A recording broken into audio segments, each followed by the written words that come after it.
Boa noite, muita paz, que a paz do nosso querido Mestre esteja em nossos corações, que a espiritualidade boa, que nos ajuda na divulgação da doutrina espírita, esteja conosco nesse instante, nos trazendo paz e luz no coração. Vocês estão bem? Bom, gente. Alguém esteve aqui na aula dessa semana? Não, né? Essa mesma aula? Alguém? Não, porque essa é a segunda aula da semana, né, com o mesmo tema, só para saber.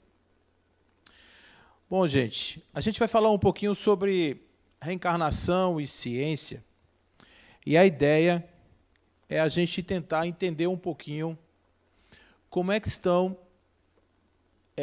essas duas coisas hoje, como é que elas estão casadas, de que forma a ciência hoje já consegue entender sobre reencarnação, de que maneira nós podemos falar um pouco sobre os avanços da ciência em relação a isso. A gente vai bater um papo aqui sobre essas duas coisas, né? Mas, para começar, eu precisava fazer uma reflexão com vocês aqui a respeito da ciência. Afinal de contas, há um pensamento generalizado de que a ciência ela tem no seu método de investigação 100% de certeza daquilo que ela afirma. Quem concorda, levanta a mão. Já vi que a ciência aqui está sem moral nenhuma. E o objetivo dessa discussão, ou pelo menos desse bate-papo nessa direção, não é desacreditar a ciência de jeito nenhum, ao contrário. A ciência é uma grande conquista da humanidade. A gente tem que lembrar que lá atrás, quando a gente ainda não tinha nenhum método para entender as coisas, a gente, de certa maneira, tinha muita dificuldade para compreender a vida e compreender o mundo. Muita dificuldade, mesmo. Por que essa dificuldade? Porque não havia o conhecimento suficiente para saber a natureza das coisas. Então, eu costumo fazer a seguinte analogia. Nós temos, como seres humanos, duas sacolas. A sacola das coisas que eu sei e a sacola das coisas que eu não sei. E a gente anda com essas duas sacolas o tempo todo, tentando tirar da sacola que eu não sei e jogar na sacola do que eu sei. Ou seja, a gente é buscador, a gente gosta de entender as coisas. Quando a gente não está entendendo uma coisa, a gente fica agoniado, fica inseguro. Então, nós queremos controlar as coisas através do conhecimento. Só que, muitas vezes, eu não tenho um método para tirar uma coisa de um lado e jogar no outro. Eu não consigo, necessariamente, discernir de forma tal que eu consiga compreender, de fato, por que é que isso existe. E aí, nessa transposição, a gente faz apressadamente determinadas conclusões, que para nós vai fazer sentido, mas que não compreende decididamente a uma realidade. Isso dá origem aos dogmas, às fantasias, aos misticismos. Quem aqui toma leite com manga? Toma leite com manga? Aí, audaciosos. Né? Quem aqui faz careta quando o vento passa? Vocês estão rindo, né? Mas eu duvido que se eu jogar uma sandália aqui de cabeça para baixo, vocês não levantam para desvirar. Senão a mãe morre, né? Então, esse tipo de coisa aparece assim. De repente, por uma situação X, a gente começa a criar fantasias em cima de uma chamada pseudociência, né? Que vai ganhando corpo e a gente vai começando a acreditar naquilo como se aquilo fosse verdade. Mas só é uma maneira de se explicar, a maneira de... E com o passar do tempo, à medida em que nós vamos alargando o nosso conhecimento e que a gente vai realmente aprofundando a sonda, como se diz, a gente vai começando a dar uma outra cor no processo. E vai realmente começar a entender isso de uma forma mais segura. Agora, vocês imaginem o seguinte cenário. Século XV, a ciência não tinha forma, não tinha estrutura. Quem era a grande inventora da ciência da vida? A religião, a igreja. A igreja não só detinha os melhores quadros humanos, como também tinha uma curiosidade de entender as coisas e ir na frente, porque havia uma necessidade de controle. Vai que, de repente, um dogma daquele cai. Se alguém descobre que tal situação, que é fundamento de uma religião, não existe. Olha, esse problema hoje é muito sério. Porque, por exemplo, já fizeram inúmeras pesquisas ali naquela região do Egito, supostamente no lugar onde os hebreus passaram na época da sua fuga do Egito. E é natural que uma quantidade de milhares de pessoas, de alguns milhares de pessoas, passando num determinado lugar durante 40 anos, é natural que deixe alguma marca. E não tem. Então, muito provavelmente, quando a gente começa a pensar Arca de Noé, essas coisas, a ciência atrapalha esse tipo de pensamento. É melhor que não mexa. Então, do ponto de vista acadêmico, a igreja tinha os melhores quadros de cientista e era uma ciência conveniente.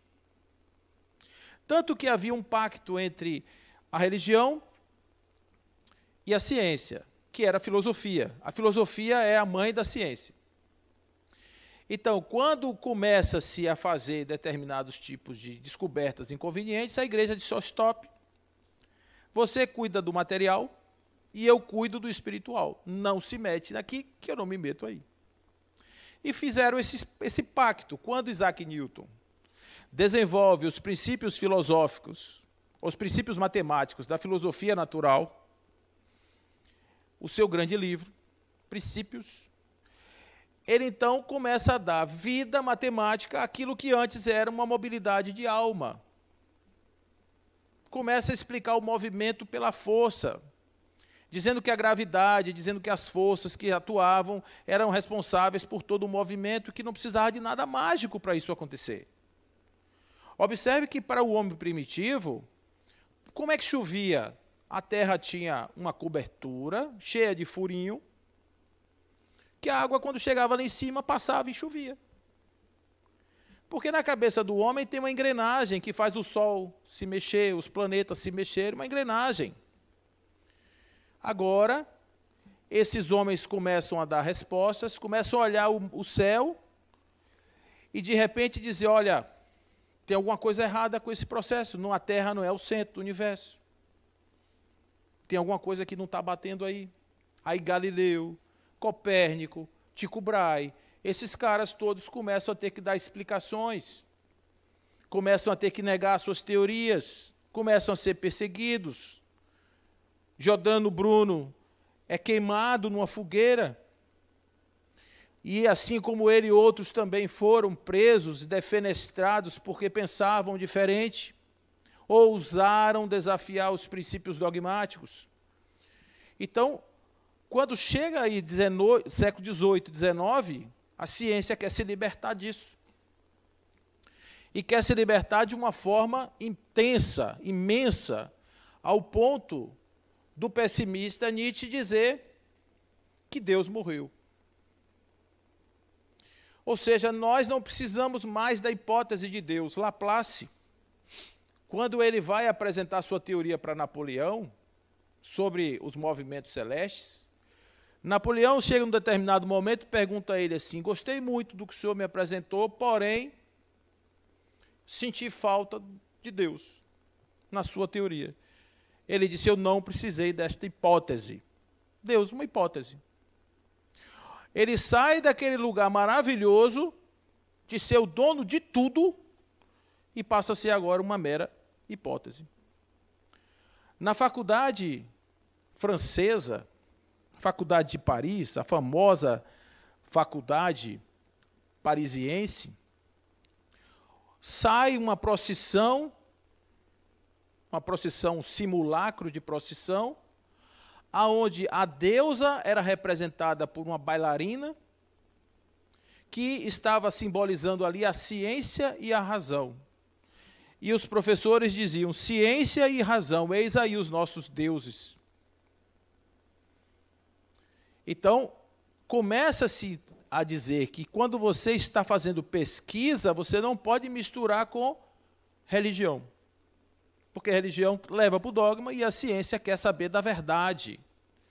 A ciência não se impressiona se isso agrada ou não à divindade.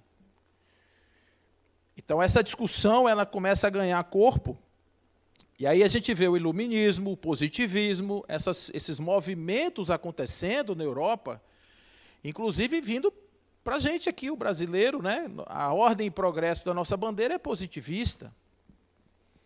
E o positivismo de Comte, ele era um positivismo que apontava para uma tese absurdamente materialista.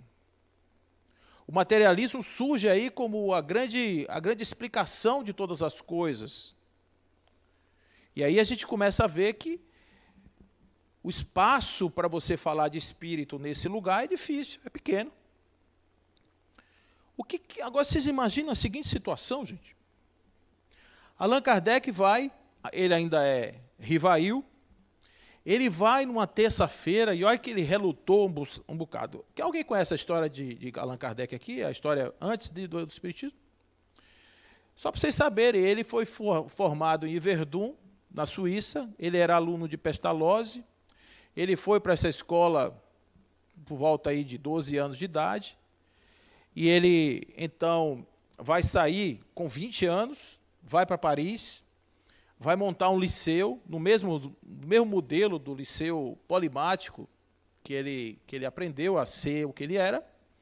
Ele era um polímata, né? O polímata é aquele cientista que sabe de tudo, que conhece, estudou muitas coisas. Alguns diziam, Henri Susse, que eram seus biógrafos, dizia que ele se formou em medicina. Ele não se formou em medicina. Porque quando ele saiu de Verdun, ele foi direto para Paris já montar o seu liceu. Pegou um dinheiro com seu tio, pegou emprestado 45 mil francos, montou uma escola. A escola começou realmente a ter muito sucesso, porque o modelo pestalozziano era um modelo de educação baseado em Rousseau, e tinha como premissa a liberdade do ser, a formação da base do ser com sua essência verdadeira, o bom selvagem, né? A ideia do jovem que nascia, a criança que nascia boa, a sociedade corrompia e, portanto, ele precisava ter um lugar especial para desenvolver suas habilidades natas. E, com isso, ele vai com esses pensamentos. Ele era deísta. O deísta, ele não acredita na intervenção cotidiana de Deus na vida das pessoas. Ele acredita que Deus criou com fórmulas perfeitas o universo, e essas fórmulas perfeitas regem a perfeição do universo. Isso é o deísta. O teísta é que pede para Deus consertar telhado, casar filho, comprar carro, pagar prestação, essas coisas. Mas o deísta não. O deísta acredita que estamos sob a égide de leis que regulam tudo. Então, ele tinha esses pensamentos. Ele era mais ligado à Igreja Católica, ele era católico, não era protestante, embora em Verdun fosse uma escola de protestante.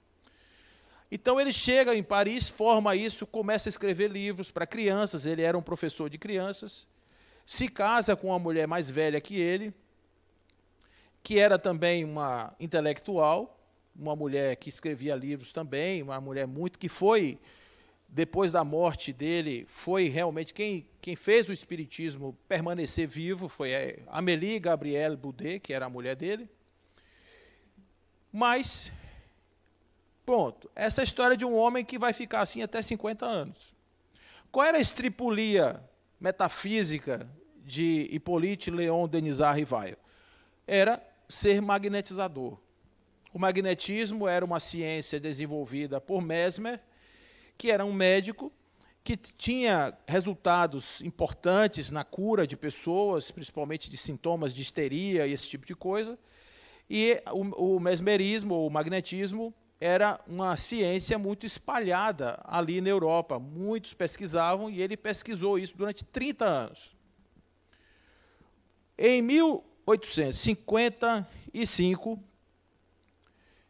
numa terça-feira à noite, ele é chamado para uma reunião mediúnica. E nessa reunião mediúnica, lá começam a aparecer fenômenos que ele desconhecia.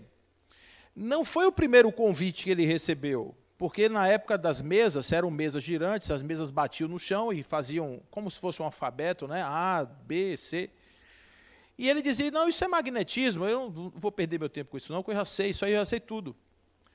Aí o pessoal disse, mas a mesa está respondendo a determinadas respostas. E eu, pá, até que você me prove que isso realmente está acontecendo, eu vou imaginar que isso é conversa mole para boi dormir. Ele não falava isso, ele dizia conversa para boi dormir em pé. Depois isso foi traduzido para o baiano como conversa mole para boi dormir.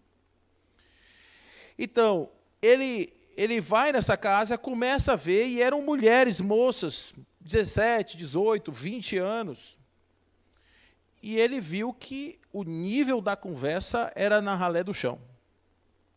O povo perguntava assim, hoje ninguém pergunta mais isso, mas perguntava assim, vai dar certo tal coisa que eu estou fazendo? Eu estou no caminho certo? É isso mesmo? Eu vou me casar, não vou me casar, vai ter futuro? Quantos anos eu tenho? Minha tia que mora não sei aonde, tem quantos anos? Como é o nome dela? E os espíritos se servindo a isso, porque era um momento especial na humanidade. Arthur Conan Doyle, que é o inventor, o escritor que desenvolveu o personagem Sherlock Holmes, ele era espiritualista e ele chamou esse momento da humanidade de invasão organizada que começou em 1848 em Hydesville, lá em Nova York. Quando uma casa ela foi mal assombrada, vamos dizer assim. Na verdade, ela foi bem assombrada, né? Porque o espírito chamou bem a atenção, a comunidade toda veio e começaram a conversar com ele, entenderam que era um caixeiro viajante que chamava Charles Rosner, que foi morto por uma quantia de $500. Ele foi, na verdade, arrancado, foi degolado praticamente, e o corpo dele foi enterrado embaixo da casa. Esse corpo só foi achado 40 anos depois. 40 e poucos anos, quase 50 anos depois foi que acharam o corpo. Na casa, no lugar que ele disse que estava enterrado. Na hora que cavaram lá, acharam uns ossos, mas foi de cão, de cachorro, e na virada do século foi que houve uma parede caiu, e nessa parede estava lá o esqueleto do caixeiro, com a caixinha, inclusive, onde estava guardado o dinheiro. Mas ele começa, então, a fazer perguntas para os espíritos sobre espaço, sobre a natureza, sobre o universo. Então, ele falava sobre geologia, ele falava sobre história, ele falava sobre ciência, ele perguntava sobre coisas que eram top, e perguntava em outros idiomas, ele falava 4 línguas, ele perguntava em vários idiomas, e as meninas respondiam. E ele fazia perguntas mentais, do tipo, ele mentalizava uma pergunta, o espírito respondia. E ele começa, então, a se juntar com outras pessoas que usavam o mesmo método, desse método dialógico, né, com os espíritos, e registros em cadernos, e ele vai compilando isso, e em 1857 dá origem aí o Livro dos Espíritos, que, na verdade, não é o livro de Kardec, não é kardecismo, não existe kardecismo, porque não foi Kardec que inventou isso. Kardec foi apenas um homem que registrou o que os espíritos disseram que era. Por isso que o livro é dos espíritos. São eles os autores do livro. Então, começa assim a história do espiritismo. Então, qual que é a responsabilidade de Rivail? Ele é professor, tem um prestígio enorme na sociedade, só que agora ele começa a falar de espírito. E aí, o que vocês acham? Você acha que ia dar certo esse negócio? No meio de um século positivista, materialista, vocês acham que ia dar certo? O que ele fez? Ele começou a fazer investigação de espírito usando um método científico. Ele transformou aquilo que era a origem, ou era assunto de matéria espiritualista, transcendental, mística, em ciência. Como é que ele fazia, por exemplo? Fazia ciência de observação. Ele não tinha ideias e ia atrás das consequências, ou das comprovações das suas ideias. Ele via os fatos e depreendia as suas causas. Porque o fato é inequívoco, o fato existe. Qual é a causa do fato? Aí ele ia investigar. E com isso ele chegava a um padrão de informação que ele ia checar com outras fontes que não tinham correlação. Então, ele fazia uma investigação aqui na casa da senhora de Plana Maison, depois ele ia à casa do senhor Baudin, fazia a mesma coisa, ia na casa do senhor Fortier, lá com outro, e outro, ele ia fazendo pesquisas. E quando ele criou a Revista Espírita, em 1858, abril de 58, a Sociedade Parisiense, que ele faz em abril de 58, ele começa a fazer investigação dentro da Sociedade Parisiense, chamando os espíritos para dar explicação, e a Revista Espírita, que foi de janeiro de 58, ele faz correspondência com o mundo, pegando informações do mundo sobre eventos espíritas. E aí ele junta essas informações para produzir os livros dele. Então, o espiritismo não nasceu como religião, o espiritismo nasce como ciência e filosofia. Então, chega-se ao ponto de se dizer isso aqui, ó. Na virada do século XX, fazia todo sentido acreditar que os conceitos de Kardec seriam incorporados às pesquisas do meio acadêmico, claro. Se estavam totalmente eivadas, cheias de possibilidade de concretudes ali dentro, existia uma segurança no método, por que não? Simplesmente porque falava espírito, e a palavra é proibida. E aí não dá para você entrar para fazer isso. Aí veja só, esse aí ó, é Camille Flammarion, esse que assina essa mensagem ali. Camille Flammarion era um médium, contemporâneo de Allan Kardec. Um fato da vida dele, ele tinha 14 para 15 anos de idade, estava morto, quase morto, doente, uma doença, ele era muito pobre, morava num sobrado, uma coisa assim horrorosa, e o médico foi visitá-lo. Enquanto o médico estava aplicando ali a medicação, ele viu que em cima da cama, do móvel, assim, tinha um livro imenso. E ele começou a olhar o livro, e era um livro escrito à mão. E o médico começou a estudar aquilo ali, ver que aquilo estava cheio de coisas super interessantes, e inclusive estudo de alto grau, sobre os planetas e tal. E ele virou para o rapaz e perguntou assim, onde você comprou esse livro? Onde você arrumou esse livro? Ele disse, eu escrevi. Então, esse rapaz, com 14 para 15 anos, tinha um livro desse, produzido, claro, mediunicamente. Então, Camille Flammarion foi muito, participou bastante do movimento da formação do espiritismo. Olha o que ele diz, ó. Esse complexo estudo deve entrar agora no seu período científico. Os fenômenos físicos sobre os quais não se insistiu de início devem se tornar o objeto da crítica experimental, a qual devemos a glória do progresso moderno e as maravilhas da eletricidade e do vapor. Esse método deve tomar os fenômenos de ordem ainda misteriosa, aos quais assistimos, dissecá-los, medi-los e defini-los. Porque, senhores, o espiritismo não é uma religião, mas é uma ciência, ciência da qual conhecemos apenas o ABC. O sobrenatural não existe mais. As manifestações obtidas por intermédio dos médiuns, como as do magnetismo, do sonambulismo, são de ordem natural e devem ser severamente submetidas ao controle da experiência. Não há mais milagres, assistimos à aurora de uma ciência desconhecida. Então, isso aí é século XIX, isso aí é o espiritualismo virando ciência para ser aceito pela academia. Como é que você vai negar uma fronteira nova? Seria a mesma coisa da ciência dizer para Planck, Heisenberg, esses homens do século XX, na virada do século XIX para o XX, dizer esse negócio de física quântica, esquece isso, porque isso não é verdade, isso não existe. Seria a mesma coisa, ou seja, você tem agora uma outra dimensão, você tem uma possibilidade nova de compreensão de uma dimensão outra, e você não aceita porque aquilo é matéria de religião. Quando a gente vê aí hoje a discussão de aborto, por exemplo, aonde para a discussão de aborto? Na religião. Observe. A questão é, onde começa a vida? Não há certeza de onde começa a vida.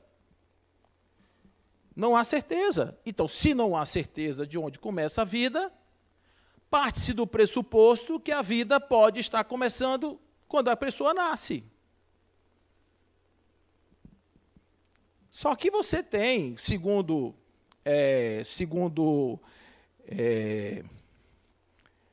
como é o nome dele? Matemático, eu lembro daqui a pouco. Blaise Pascal. Você tem 50%. Quando você tem uma ação binária, uma resposta entre sim e não, você tem 50% de chance para cada lado. Então ele dizia, você acredita em vida depois da vida? Você tem 50% de chance de estar certo. E vocês, onde convivem comigo, 50% é um bocado de coisa, vocês concordam? Tem 50% de chance de dar certo. Opa! Show de bola. Então, esse tipo de discussão religiosa não cabe, porque a vida não pertence à religião. O espírito não tem nada a ver com religião, embora a religião use o espírito como elemento de conexão com o sagrado. Use o espiritual como elemento de transcendência, mas se não houvesse nenhuma religião no mundo, haveria espírito e haveria a fonte primaz de tudo que nós chamamos de Deus, independente de religião. Então, quando a gente leva isso aí para o campo da religião, é como se a gente estigmatizasse uma verdade, um campo de observação da ciência. E aí é importante a gente ver isso, porque isso vai persistir em outras teorias que vão ser colocadas. Aqui tem um conjunto de princípios dogmáticos da ciência. Quem escreve isso é um homem chamado Rupert Sheldrake. Alguém conhece ele? Já ouviu falar? Rupert Sheldrake. Eu tive a oportunidade de ver um artigo no ano de 1985. Vai fazer agora, daqui a 3 anos, faz 40 anos, que eu peguei esse documento na minha mão. E falava sobre um negócio chamado campos morfogenéticos. Alguém já ouviu isso também? Campos morfogenéticos, campos mórficos. O que está por trás disso? Na década de 50, os cientistas fizeram uma experiência com macacos numa ilha do Pacífico. Os macacos, de uma espécie especial chamada macaca focaça, eles adoravam batata doce. E eles jogavam a batata e eles comiam a batata. Um belo dia, eles misturaram a batata com pó de serra, com serragem. E os macacos não comeram mais, porque mudou o sabor da batata. E ficou naquela. Um belo dia, uma macaquinha foi lá, lavou a batata e comeu. E quando ela comeu, ela viu que o gosto era o gosto da batata que eles gostavam. E ela fez um negócio legal, deve ter botado no Instagram da macaquinha. Os jovens começaram a segui-la. Os mais velhos, não. Mas os cientistas observaram que, a partir de um determinado número de macacos comendo batatas lavadas, todos os macacos passaram a lavar as batatas. Esse experimento é chamado de experimento do 100º macaco. Rupert Sheldrake começa a pegar essas experiências e, na década de 80, ele desenvolve a teoria dos campos mórficos, dizendo o seguinte, que todas as coisas do mundo tangível são regidas por campos formadores. E esses campos, eles são campos de informação. São campos de formação, e são campos de informação, porque eles contêm informação mental. Então, cada célula vai ter sua forma, cada corpo vai ter sua forma, cada objeto vai ter sua forma, e essa forma ela é dada por um modelo criado por uma consciência. Aí ele começa a desenvolver isso e tem coisas interessantes, como experimentos a respeito dos fenômenos que ele chama de ressonância, que é quando um determinado padrão comportamental, que eu falei que o campo é de informação também, ele se espalha, como o caso das batatas. Então, é natural que, quando um conjunto grande de pessoas começam a fazer determinados procedimentos, aquilo se espalha. Quem tem filho pequeno aqui, de menos de 2 anos, ou neto? Quem já viu aqui a experiência de um menino de 1 ano e pouco, fazendo assim nas telas dos computadores? Com o dedinho. Faz? Então, tem determinados comportamentos que nós vamos herdando, segundo essa teoria, é por conta justamente de campos informacionais criados por uma massa crítica que faz com que aquilo ali passe a ser um padrão que se espalha para todos. Esse campo, inclusive, essa teoria de Rupert Sheldrake, ela é tão interessante que tem um místico físico chamado Amit Goswami, que escreve vários livros, faz muitas palestras aí sobre espiritualidade, mas ele não é, ele é bem pé no chão, porque ele é físico. Ele elogia muito o trabalho de Rupert Sheldrake pela sua precisão, porque ele realmente é muito preciso nas suas colocações e muito cuidadoso. Mas se você entrar no Google agora e pedir Rupert Sheldrake ou campos morfogenéticos, você vai encontrar lá pseudociência. E ele tem um trabalho enorme até hoje, você vê 40 anos que a ciência ainda chama os trabalhos dele de pseudociência. Quem tem cachorro em casa aqui pequeno? Cachorro de um modo geral. Quando você vai chegando em casa, você nem chegou ainda, você está dobrando a rua, o seu cachorro vai para a porta, isso está na pesquisa dele. Isso está na pesquisa dele. Essas conexões. Se você vier andando na rua, amanhã faça essa experiência. Você está andando na rua, tem uma pessoa na sua frente, olha aqui na nuca da pessoa. E fica olhando na nuca que você vai ver a pessoa virar para você. Então, ele faz essas experiências, escreveu um livro, por que as pessoas olham quando a gente está olhando, por que as pessoas observam quando a gente está olhando. Escreveu um livro sobre isso.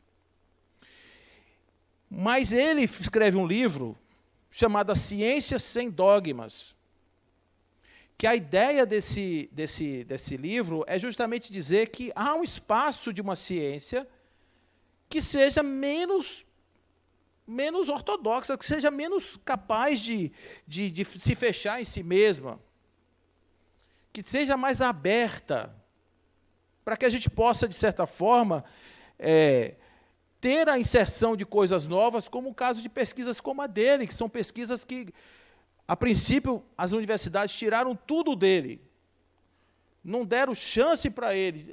Sabe aquela história de, você quer fazer pesquisa com isso aí, eu te dou um quartinho ali embaixo da escada, com a máquina de escrever, uma cadeira com 3 pés, uma mesa velha, quente. Ele diz assim, isso aí são pressupostos da ciência, tudo é essencialmente mecânico. Então, até o corpo humano, o pensamento é um epifenômeno do cérebro, gente. O pensamento depende só de neurônio. A alma não existe, a alma depende de um determinado ponto e tem a ver com um gene chamado VMAT2. Então você diz assim, poxa, mas isso tudo é mecanicista, entendeu? O pensamento é esse, não tem negócio de espírito. Então você chega no médico e diz, doutor, eu estava com um tumor no joelho. Eu fiz uma oração, São Longuinho, tive uma intuição de jogar água salgada em cima e o tumor foi embora. O que é que ele vai dizer para você? Ele vai dar risada e vai dizer, tem coisas que a gente não explica. Lhe dá pois não?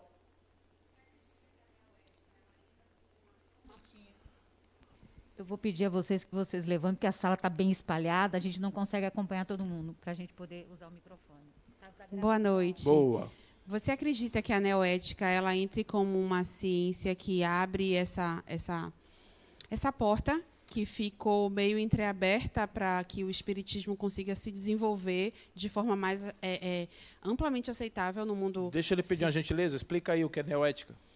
Eu não sou uma entendida, né? Eu sou uma entusiasta. Eu acredito, pelo que eu percebi, no meu entendimento, a neoética ela entra como a força, explica o poder da força em materializar pela mente. Sim. É o querer virar poder. Certo. Né? Só que isso é Ciência. estudo, ciência, só não é neo, né? É ciência. Né? Porque isso já existe há muito tempo, mas hoje, quando você chega no SUS, não se surpreenda de ver uma pessoa dando um passe, aplicando um jorei do lado do seu paciente. Porque isso hoje é permitido. Sabe por que é permitido? Porque foram feitas pesquisas e essas práticas integrativas complementares, PICs, elas se constatou que, de fato, pessoas que têm crenças, pessoas que recebem esse tipo de intervenção têm resultados médicos muito superiores a quem não recebe. Então, eu não sei o que é, diz o médico, mas funciona. Vai lá e faz. A cura espiritual, obrigado, viu? A cura espiritual, ela é um fato. Um fato, gente. A gente assistir a Dr. Fritz, a gente assistir inclusive tem agora um filme predestinado no cinema, depois dê uma olhadinha lá, né? A história desses médicos que curavam. Você sabe o que é você pegar um bisturi velho, chegar assim, abrir uma pessoa e depois tirar um negócio lá de dentro assim com a mão? Dr. Paulo César Frutuoso, que é um médico famoso no Brasil, ele tem relatos de materialização de partes do corpo retiradas por espíritos durante uma cirurgia e colocadas em cima do corpo. Então, médicos que são videntes entram numa sala de cirurgia e veem a equipe médica e espiritual ao lado do paciente. E eles trabalham em conjunto. Eles trabalham juntos, conversando mentalmente. Agora, claro, vocês imaginam um SUS desse. Vocês imaginem um SUS espiritual, que você chegasse em casa, entrasse um processo mental e resolvesse seu problema de saúde. Na China tem um hospital, vocês podem pesquisar na internet, Greg Braden, ele é autor de um livro chamado A Matriz Divina, que fala sobre isso, campo de energia. Ele fala sobre um hospital medicineless, um hospital sem a medicina tradicional. Como é que é isso aí? Você vai para esse hospital, fica lá durante uns 15 dias, aspirando prana, aprendendo a respirar. E depois que você está preparado, você vai para uma sala de cirurgia, que não tem equipamento nenhum de corte, tem 3 interventores quânticos. O que é um interventor quântico? Essa palavra quântica, hoje já tem até sabonete quântico. Essa palavra quântica, ela ganhou uma conotação mercadológica, mas, nesse caso, os 3 operadores, eles ficam mentalizando o tumor desaparecido. Eles imaginam já, criam na sua cabeça a ideia de que aquilo já aconteceu. E o experimento que está na internet, narrado por ele, a pessoa está com ultrassom no útero, na bexiga, no baixo ventre de uma mulher, e você vê o negócio fazendo assim, então desaparece. Quanto custa uma intervenção dessa? Muito menos do que uma intervenção química moderna. A minha mãe descobriu que tem um problema no sangue. E esse problema no sangue é um problema genético. Uma perna da célula, do glóbulo branco lá, não existe. E ela chegou num determinado ponto que minha mãe estava fazendo uma transfusão a cada 28 dias. Porque as plaquetas dela despencam a 4.000, 3.000, 2.000. E ela ficava completamente à mercê de qualquer coisa, fraca, não tinha força nem para levantar um copo. Aí a ciência desenvolveu um medicamento que repõe a perna esquerda da célula. Uma especialidade incrível, porque isso não é uma coisa rara. Quem tem mieloma múltiplo e tal, esse remédio serve para isso. Só que tem um detalhe, gente. Custa 27 mil uma caixa. E minha mãe tem que tomar uma caixa por mês para o resto da vida. Vocês já imaginaram isso? Agora, Dona Meire é o nome dela. Senta aí. Vamos fazer aqui, fica aí, vamos aspirar um prana aqui. A senhora vai mentalizar a sua célula e vai reconstruir a sua célula mentalmente. E todo dia ela vai mentalmente reconstrói. Com 15 dias, minha mãe está com célula boa e não gastou 27 mil por mês. Alguém vai ficar triste com isso. Vocês concordam comigo? A medicina do futuro, claro que ela não é intervencionista, ela é mental. Totalmente mental. Por quê? Porque nosso corpo é energia conduzida pela mente. Não essa mente nossa, ordinária, que fica o tempo todo preocupado com as coisas. Uma mente focada, uma mente educada, uma mente treinada, ela consegue realmente fazer coisas incríveis. Então, tudo é matéria, ou toda a matéria é inconsciente. Esse negócio de ciência, de consciência, de morreu, apagou, acabou, não tem conversa. Né? Quantidade total de matéria e energia é sempre a mesma. As leis da natureza são fixas. Essa quantidade total de matéria e energia, interessante que a célula-ovo, quando começa a se dividir, as células resultantes não são parte da energia da célula-ovo, são de igual quantidade energética, célula nova com energia nova. Né? A natureza não tem propósito e a evolução não tem objetivo. Nós somos guiados pelo nada. Toda herança biológica é material. A mente está dentro da cabeça, ou seja, é um fenômeno do cérebro. As memórias estão armazenadas no hipocampo, em outras áreas, embora a ciência não saiba onde estão. As mais novas pesquisas sobre o cérebro ainda não conseguem apontar de forma definitiva onde é que e como é que a memória se armazena no cérebro. Fenômenos inexplicados como telepatia são apenas ilusões. A medicina mecanicista é a única que realmente funciona. Isso não bate, por exemplo, com homeopatia. Eu me recordo que há uns 20, 25 anos atrás, o Fantástico fez uma matéria sobre homeopatia, dizendo que a homeopatia era água. E é. Homeopatia é uma aguinha com gosto de uísque. E aí, engraçado, é que meus 2 filhos, a médica que cuidava deles, que cuida ainda, meus filhos têm, o mais velho tem 23 anos e a médica é a mesma, desde o primeiro dia de vida dele. E ela, ao longo do tempo, ela é espírita, ela se especializou em homeopatia. E chegou num determinado momento que os meninos passaram a ser tratados só com homeopatia. E eu posso dizer que aquilo funciona, porque eu via meus filhos doentes, depois meus filhos sãos, tomando a aguinha desdobrada. Então, a ciência tem espaço para o novo. Existe? Claro que sim.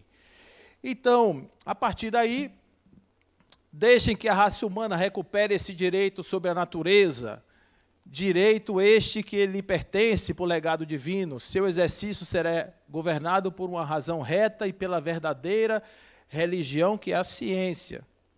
Observe que estamos falando sobre aquilo que elucida, que é a ciência. Olha só, pastor, tenho interesse, eu lhe suplico, pelas instituições sagradas, que demos o nome de laboratórios, exijam que sejam multiplicados e adornados. Eles são o templo da riqueza e do futuro. É lá que a humanidade cresce e torna-se mais forte e melhor. Isso é o pensamento de alguns que... Gente, eu acho que eles têm uma certa razão, porque você começa a explicar tudo, e daqui a pouco eu preciso mais de Deus. Para quê? George Sarton, a verdade só pode ser determinada por especialistas. Tudo é decidido por grupos bem pequenos, na verdade, por especialistas isolados. os resultados são cuidadosamente conferidos por outros. As pessoas não têm nada a dizer, a não ser aceitar as decisões que lhes foram impostas. As atividades científicas são controladas por universidades, academias e sociedades científicas, mas esse controle não poderia estar mais afastado do controle popular. A gente viu agora na pandemia uma série de situações, discussões desse tipo. Olha só, em 1894, olha só o que Albert Michelson falou. As leis e os fatos fundamentais mais importantes da física já foram descobertos. Eles achavam que já tinha acabado tudo, que não precisava descobrir mais nada. Aí o outro vai em 1900, Lord Kelvin, e diz assim: não há nada mais a ser descoberto em física. Tudo o que resta são medições cada vez mais precisas. Aí surge a física quântica. A física quântica mudou alguma coisa da física? O que vocês acham? Não é? Apareceu aí, nesse lugar, onde ele disse que não tinha mais nada. Aí chega um outro, em 1997, gente. Se alguém acredita na ciência, deve aceitar a possibilidade, até mesmo a probabilidade, de que a grande era das descobertas científicas tenha chegado ao fim. Passa a régua, que já sabemos tudo. É difícil, né? Aí vem Allan Kardec. Olha como esse homem pensava. Olha o pensamento dele. Com relação às coisas notórias, a opinião dos cientistas é, com toda razão, fidedigna, porquanto eles sabem mais e melhor do que o vulgo. Aquilo que eu posso ver, que eu posso pegar, aquilo que eu posso pesar, que eu posso medir, não tem que discutir com o cientista, porque o cientista tem método, tem ferramenta, tem equipamento. É assim que ele está dizendo. Mas do tocante a princípios novos, coisas desconhecidas, essa opinião quase nunca é mais do que hipotética, visto que eles não se acham menos que os outros sujeitos a preconceitos. Direi mesmo que o cientista tem talvez mais preconceitos que qualquer outro, porque uma propensão natural o leva a subordinar tudo ao ponto de vista de onde mais aprofundou seus conhecimentos. O matemático não vê prova senão numa demonstração algébrica, o químico refere tudo à ação dos elementos. Existe um adágio popular que diz que, para quem entende de martelo, todos os problemas são pregos. Se eu sou de matriz espiritualista, é claro que minhas explicações serão mais espiritualistas. Se eu sou matemático, eu vou explicar as coisas mais pelas fórmulas e pelas teorias da matemática. Então, o que Kardec está dizendo aí é o seguinte: como é que eu vou medir um espírito? Eu vou fazer uma experiência científica agora de mediunidade aqui com vocês. Pego qualquer um de vocês que seja médium de incorporação, boto aqui sentado. A gente faz aqui uma chamada e tal, uma preparação, vem o espírito e dá uma comunicação aqui através desse médium. E fala uma coisa qualquer lá, uma mensagem qualquer. Aí eu pego esse médium, né, ele vai descansar, e aí entra outro que não ouviu a conversa. E eu chamo o mesmo espírito para dar uma comunicação nesse outro médium, o mesmo. A mensagem é a mesma? O que vocês acham? E se não for, eu posso afirmar que não é o espírito? Entenderam a complexidade disso aí? Por uma razão muito simples. Como é que um espírito se comunica? Primeiro, que não tem aquilo de entrar no corpo do médium. Aquilo é coisa de ghost, o outro lado da vida. Sam, incorporado na médium. Não entra.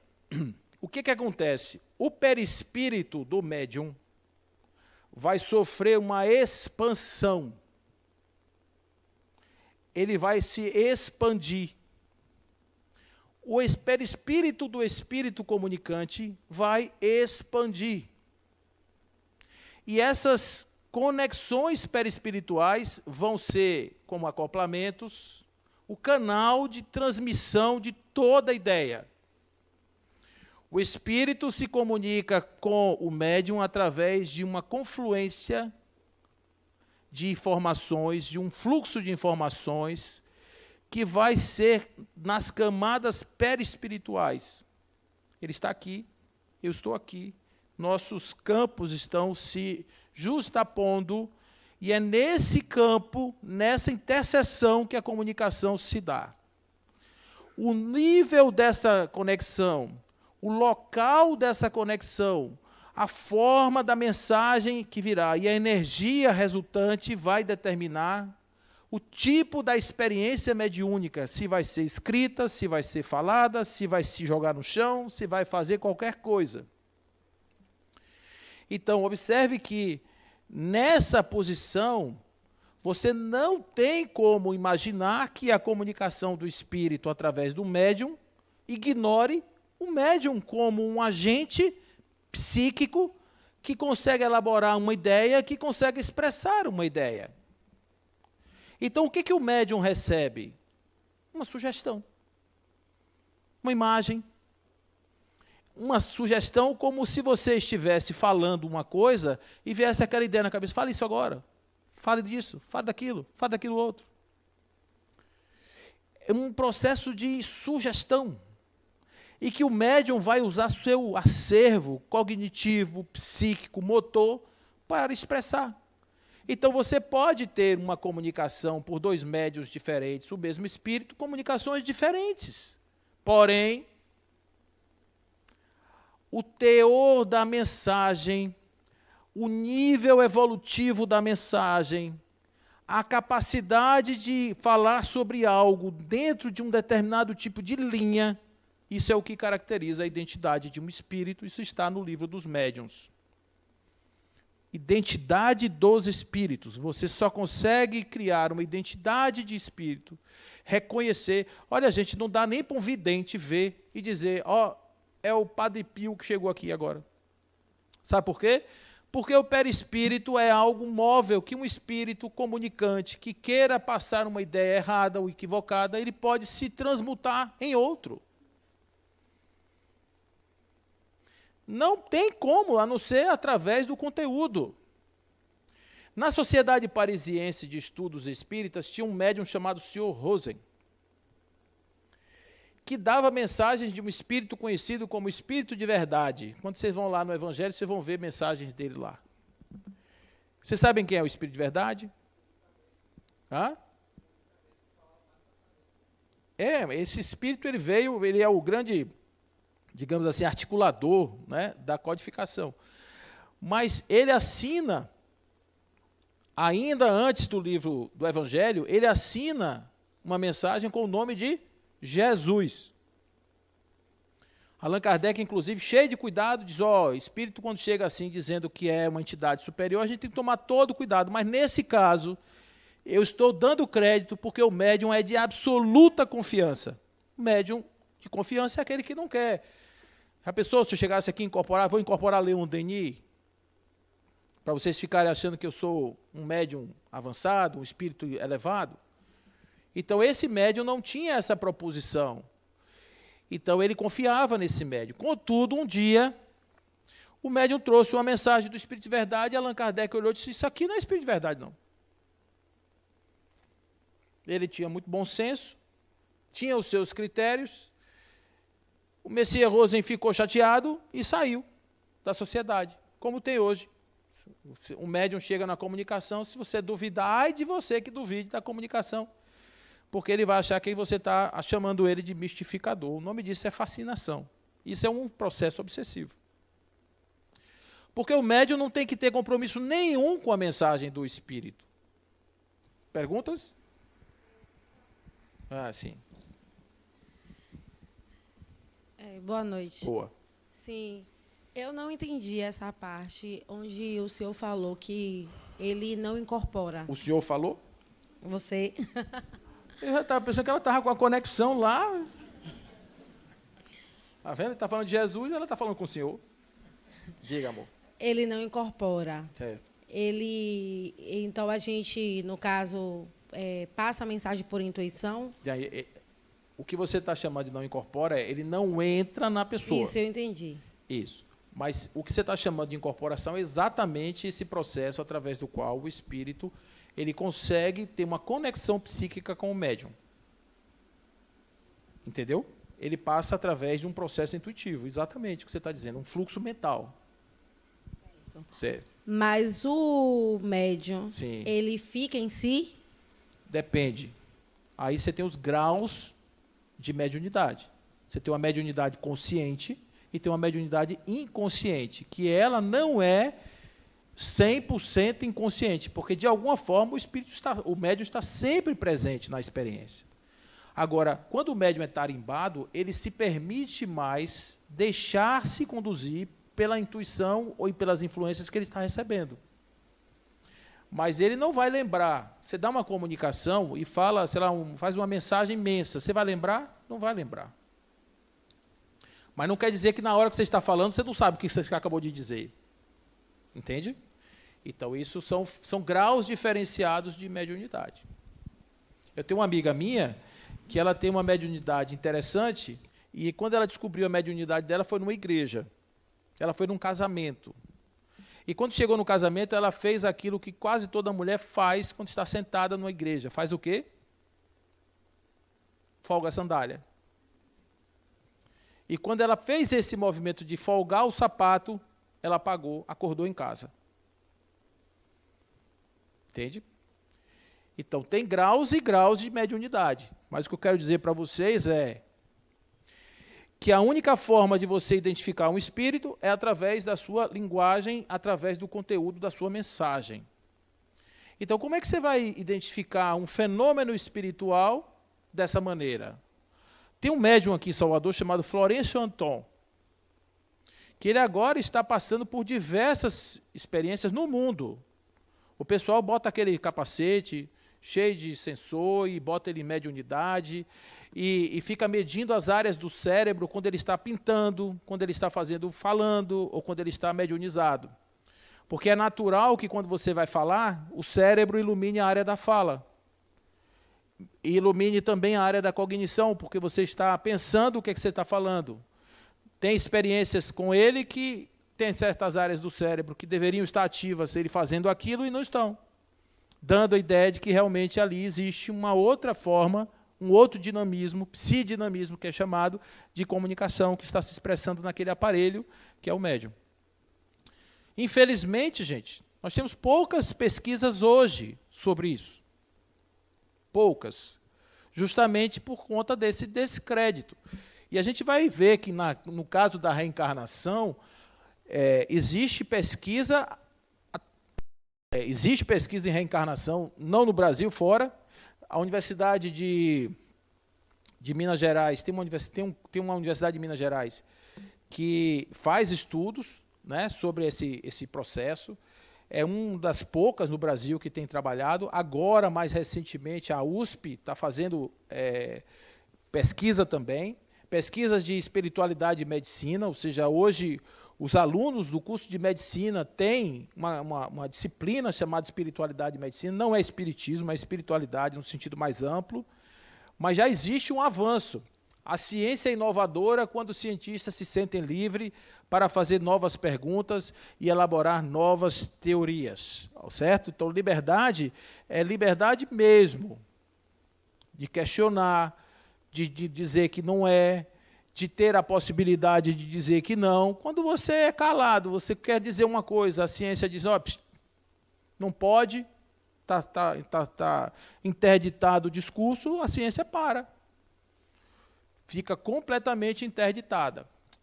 Aí Kardec, de novo, as ciências ordinárias se assentam nas propriedades da matéria que se pode experimentar, manipular livremente. Os fenômenos espíritas estão na ação de inteligências dotadas de vontade própria que nos provam a cada instante não se acharem subordinados aos nossos caprichos. Eu posso ser um médium como Daniel Douglas Home. Daniel Douglas Home, ele fazia o seguinte, ele levitava, ele voava. Ele saía por uma janela, do terceiro andar de um prédio, e voltava pela outra janela. uma hora específica, o seu espírito pode chegar e dizer assim, ó, hoje não. Vocês já viram o Divaldo Franco contando como foi a primeira palestra dele? Já viram? É engraçado, ele diz assim, que chegou em Aracaju, e aí ele foi falar sobre um texto de Humberto de Campos, que ele tinha lido, foi convidado para fazer a palestra, e quando ele chegou lá, disse, senhoras e senhores, não sei o que e tal, eu vou falar sobre o Senhor da Guerra, uma coisa assim, um texto de Humberto de Campos e o branco na cabeça, não lembrava de nada, numa palavra. E aí uma professora dele tinha dito o seguinte, quando você esquecer, comece de novo, que aí você vai lembrar, e aí ele de novo. E nada. E ele foi sentando. Quando ele foi sentando, ele viu entrar um senhor de baixa estatura, meio assim, troncudinho e tal. Disse assim, você vai fazer o quê? E ele falou, vou sentar. Eu não lembro de nada, ia falar sobre o tema, não lembro de nada. E depois eu sou Humberto de Campos, nós vamos fazer o trabalho junto, pode levantar que você vai falar. Aí pronto, ele foi para casa, um sucesso total, a palestra foi um retumbante sucesso. No outro dia, ele volta, o centro entupido, mais ainda, para ouvir um baiano que falava diferente. E aí, de novo, ele não lembrava. E aí o Humberto de Campos disse assim, isso é para você aprender, que quando você for fazer uma palestra, você tem que se preparar. Então, a gente tem, assim, ainda um processo muito novo, mas, ao mesmo tempo, já maduro, de conhecimento, para que a gente possa experimentar o espiritismo além do lado da religião e aquém do lado do fenômeno. É importante isso, gente.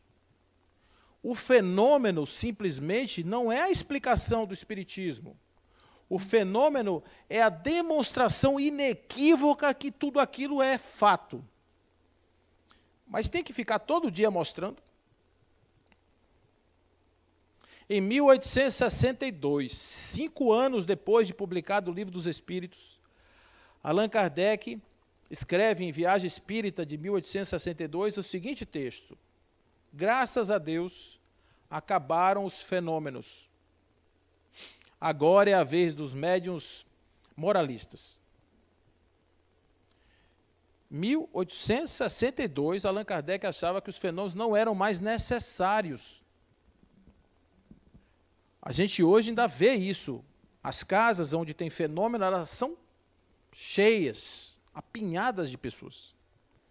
E as casas que fazem o desenvolvimento de outras possibilidades de extensão da mente, extensão da consciência, autoconhecimento, elas não estão muito assim, não, porque isso é um negócio diferente. Porque o outro é heteronomia e essas daí são de autonomia. Autonomia dá trabalho, eu não quero, não. Eu prefiro comprar ali um Perfectil na farmácia, ali na Drogazil. Tomo de manhã, de tarde, de noite, 3 dragas de Perfectil. Com 1 ano eu estou perfeito. Como perfeito é o Pai Celestial. Aí dá aquela ilusão de que eu consigo rapidinho chegar em nosso lar. Você vê como a gente pede errado, né? Nosso lar é umbral. Bom, pressuposto da doutrina espírita.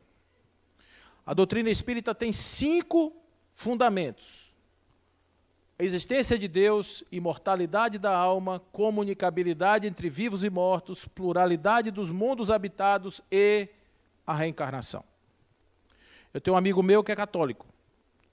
E ele diz assim, Tasso, ele me chama de Tasso, a gente combina em tudo, menos nesse negócio de reencarnação. Aí eu falei, você tem certeza, irmão?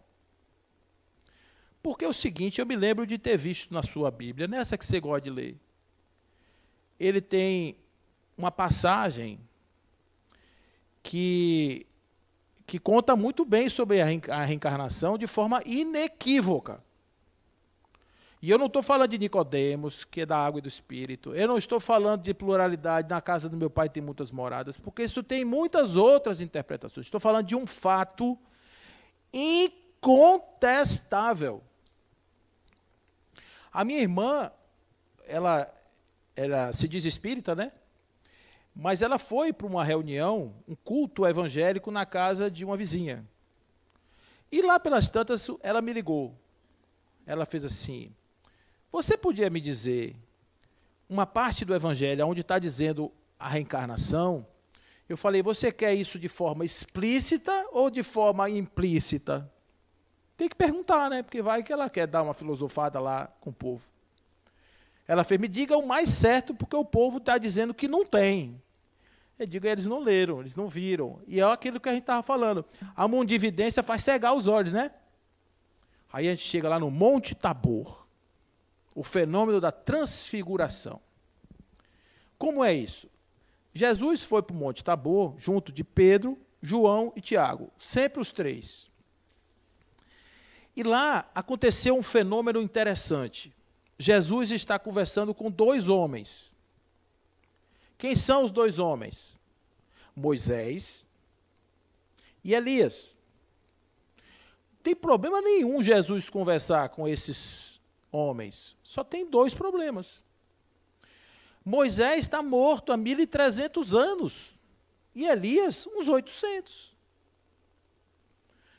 Aí Jesus está conversando de uma forma tão real que Pedro e Tiago e João dizem assim: o senhor quer que nós construamos cabaninhas para vocês dormirem? Para eles, os convidados, dormirem? Não, eles já estão indo embora. E, de fato, foram embora. Jesus estava numa forma diferente, estava, talvez, fornecendo fluidos do seu corpo para a materialização daqueles dois materializados. Não eram fruto da vidência de Jesus, porque os outros estavam vendo. Era materializado mesmo. Aí, quando eles descem, que Jesus desce, aí vem a maldade. Esses discípulos de Jesus não eram fáceis, viu? Queriam pegar ele toda hora. Ô mestre, me diga uma coisa. O senhor falou outro dia que primeiro tinha que vir o Elias para depois vir o Messias. Onde é que está a casca de banana? É que o Messias já tinha chegado. O Elias, para ele, só tinha chegado naquele dia. Então, tinha invertido as ordens, das duas, uma, ou a mensagem estava errada, dos profetas, ou Jesus não era o Messias. A pergunta era essa, capciosa. Aí Jesus responde assim: em verdade, o Elias já veio, mas ninguém reconheceu. E, para não deixar dúvida, ele ainda bota assim: e todos entenderam que ele estava falando de João Batista. Elias teria vindo na pessoa de João Batista. Aí você diz assim: João Batista era Elias? Podia ser, né? Chegava ali do deserto, Elias se materializava em João e aparecia como João. Mas não foi isso que aconteceu. Isabel, a mãe dele, estava grávida 6 meses antes de Maria engravidar de Jesus. Isso também está no Evangelho. Ou seja, João Batista foi gerado na barriga da mãe, nasceu, teve infância, inclusive relatos dos dois se encontrando. Aí agora você vem me dizer que não acredita em reencarnação? Como assim, cara pálida? É outra pessoa. Vocês sabem a diferença entre ressurreição e reencarnação? Quem sabe? Quer falar?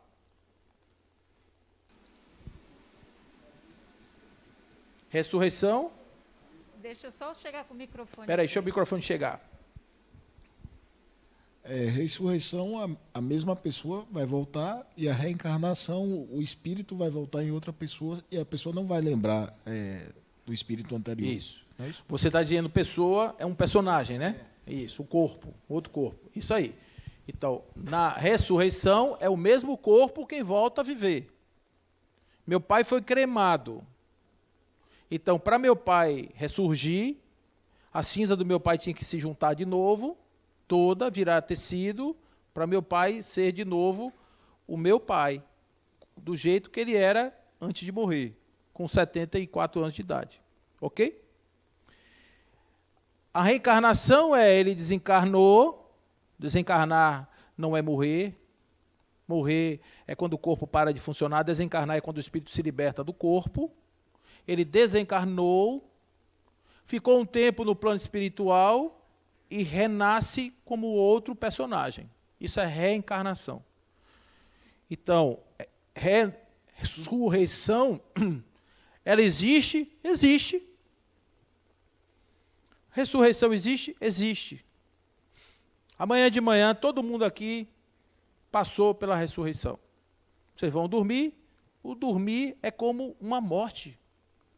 O corpo fica na inconsciência, você vai para um plano onírico, e depois você acorda de novo, sendo fisicamente a mesma pessoa. É uma espécie de ressurreição.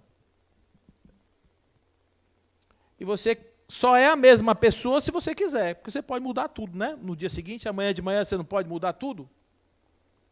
Pode ou não pode? Pode. Você só não vai fazer por conveniência, por restrições, mas se você quiser fazer, você pode fazer. Bom, então, não há contradição alguma entre as teorias e fatos do Espiritismo e os fatos positivos da ciência. Em lugar de parecer ignorar o Espiritismo, os sábios devem estudar. E esse conceito hoje está absolutamente válido. Porque o conceito de reencarnação do Espiritismo ele é diferente. Nem todo espiritualista acredita em reencarnação. Nem todo espiritualista acredita.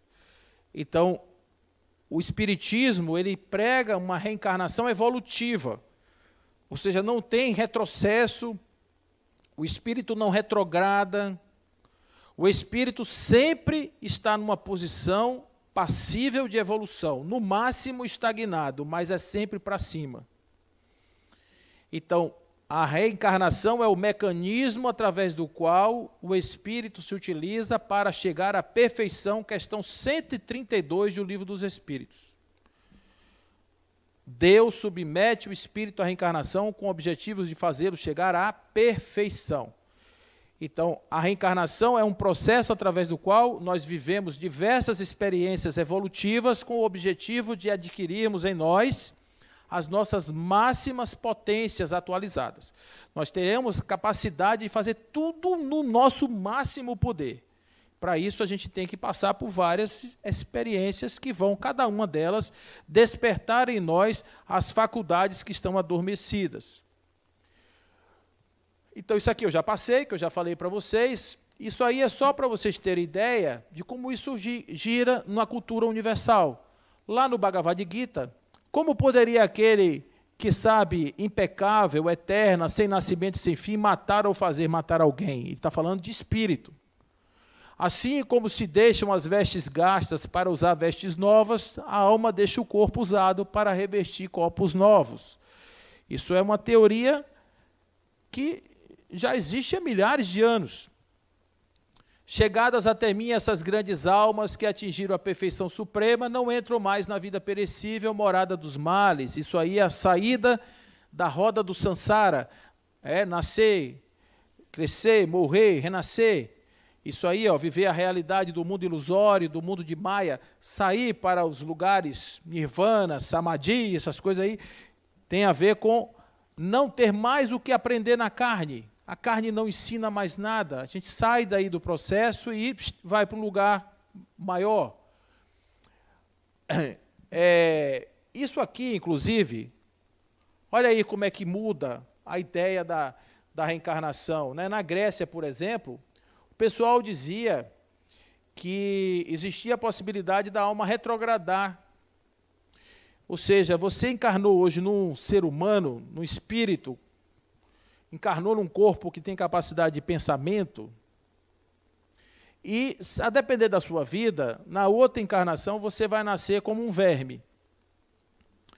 Se isso fosse verdade, olha, se isso fosse verdade, o Congresso Nacional ia ser uma fonte de nutrientes da agricultura para a próxima encarnação que não tem limite. Agora, qual que é, não é? Qual que é a situação? é que não faz sentido você ver uma alma está num corpo que pensa, que sente, que tem culpa, que tem tudo, e de repente ela vem agora e encarna num ser que não pensa. Qual o objetivo disso? A doutrina espírita não advoga a ideia da metempsicose. Metempsicose, aquela ideia ali que é a ideia do espírito poder voltar e viver uma forma infra-humana. Platão dizia o seguinte, que na verdade aprender é recordar. A gente já viveu, está voltando, revivendo aquilo que a gente já viveu lá atrás. A justiça de Deus não é a justiça dos homens. O homem define sua justiça sob o ponto de vista da vida atual, e Deus define relativamente as nossas existências sucessivas e a universalidade de nossas vidas. Isso tudo está na doutrina espírita, gente. Isso aqui é conhecimento universal. Vocês vão ver lá, na parte 3ª do Livro dos Espíritos, vocês vão ver as leis morais. Chama a atenção 3 leis, a lei de reprodução, a lei de conservação e a lei de destruição. São 3 leis juntas, que estão nessa sequência. E aí, quando você vai na sabedoria universal, essa milenar, você vai encontrar Brahma, Vishnu e Shiva, os 3. Criação, conservação e destruição. Então, o Espiritismo ele vem dar corpo a uma sabedoria milenar, não vem destruir nada, não vem reconstruir nada, não inventa nada. Ele vem só juntar as peças que estavam soltas e trazer para uma realidade terra a terra, uma realidade de chão, que a gente pode, de repente, compreender de uma maneira melhor. Os romanos, todas as almas, depois de haverem, durante milhares de anos, girado em torno dessa essência, são chamadas por Deus em grandes enxames para o rio do esquecimento, né?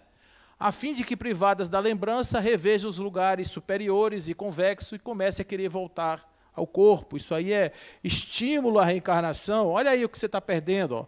E aí, de repente, o espírito diz, opa, quero voltar. Sabes, meu caro amigo, que eu sou reencarnacionista, vai dizer Gustavo Gillet. E por isso 3 razões. Porque a doutrina paligenésica, que é a doutrina da reencarnação, me parece, do ponto de vista moral, satisfatória, do ponto de vista filosófico, absolutamente racional. Essa era a tese de Kardec.